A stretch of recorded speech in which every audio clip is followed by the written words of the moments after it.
উদ্ধার করার শেষে তাদের কাছ থেকে তাদের যে বাসার ঠিকানা যখন নেই, সেই বাসার ঠিকানা নিয়ে তাদের বাসার ঠিকানায় আমাদের যখন গোয়েন্দা সাদা পোশাকে গিয়ে দেখতে পেল অলরেডি সেখানে পিবিআই যে বা পুলিশের যে টিম আছে তারা অলরেডি সেখানে আগে পৌঁছে গেছে।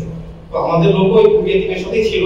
সো এই যৌথ টিম তারা ভিতরে ঢুকে অলরেডি আপনারা দেখেছেন তাদের বাসার যে বাথরুমের সানসেটের উপর থেকে মাথাটা পাওয়া যায় এবং ওখানে পলিথিনে মোড়ানো অবস্থায় তাদের যে হ্যাক্সোব্লেড যেটা দিয়ে লাশটাকে টুকরো করা হয়েছে, প্লাস যেটা দিয়ে মানে হত্যা করা হয়েছিল, কাটাকাটি করা হয়েছে, এই সকল আলামত ওখানে পাশে পাওয়া যায়। এটা গতকালকে বিকালের দিকে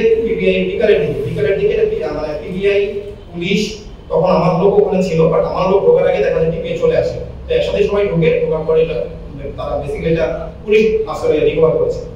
প্রাথমিক জিজ্ঞাসাবাদে যেটা বলেছে যে হত্যার মোটিভ বেসিক্যালি ছিল হচ্ছে যে আপেল মাহমুদের স্ত্রী বিষয়ে কটূক্তি করা। তারা একই এলাকার লোক, সবাই নরসিংদীর করিমপুর আশেপাশে বাড়ি, একই এলাকার স্থানীয় লোকজন, যার ফলে তারা একটা কারণের সাথে পরিচিত। এবং এখানে আপনার স্ত্রীকে কটূক্তি করার একটা বিষয় ছিল, প্লাস রনির আগে থেকে একটা আক্রোশ ছিল। 2-3 বছর আগে তাকে আপেল মানে এই রনির লোকজন মিলে মারধর করে, সেটা একটা আক্রোশ ছিল। প্লাস এরপরে যেটা রিসেন্টলি যোগ হয় সেটা হচ্ছে যে যখন আপেল মাহমুদ সাদিকের ভাগনাকে খুনের জন্য নাকি ও জানতে পারে যে এ কাজ করতেছে, সামবডি হায়ার্ড দিস রনিকে হায়ার করা হয়েছে আপেল মাহমুদের ভাগনাকে মারার জন্য।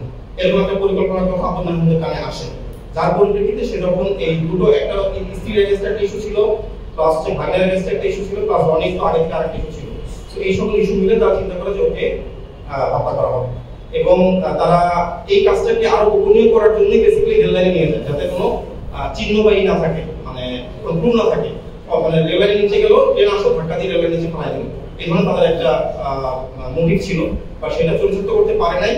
এবং ওই সময় তারা সকালে নিয়েও গিয়েছিল, বা ট্রেন আসেনি। তো ট্রেন না আসেন তারা বাসায় নিয়ে আসে। তো এরপরে দেখা যায় যে রনি যদি বাই চান্স আবার এখান থেকে চলে যায়, তখন তাদের এই মোটিভটা তারা চরিতার্থ করতে পারবে না। ওই অ্যাসপেক্টে তারা পরে বাসায় বসে এই ঘটনাটা করে। এই যে থাকে না কিছু লোকজন এলাকার একটু মানে সবাই চেনে জানে এবং বিভিন্ন কাজ করে। আচ্ছা, অলিম নামে দুটো মার্ডার মামলা আছে, মাদক মামলা আছে, অলিম নামে দুটো মাদক মামলা আছে। তো সেই ধরনের লোক ছিল এলাকায়। তারা হত্যাকাণ্ডটা ঘটানো হয়েছে বালিশ চাপা দিয়ে। প্রথমে তাকে বিছানার উপরে ফেলে তারপরে হাত পা পেল দিয়ে বেঁধে তারপর বালিশ চাপা দেওয়া হয়েছে। তো সেই যাতে কুশব্দ করতে না পারে ফিজিক্যালি বালিশ চাপা দিয়ে তাকে মারা হয়েছে।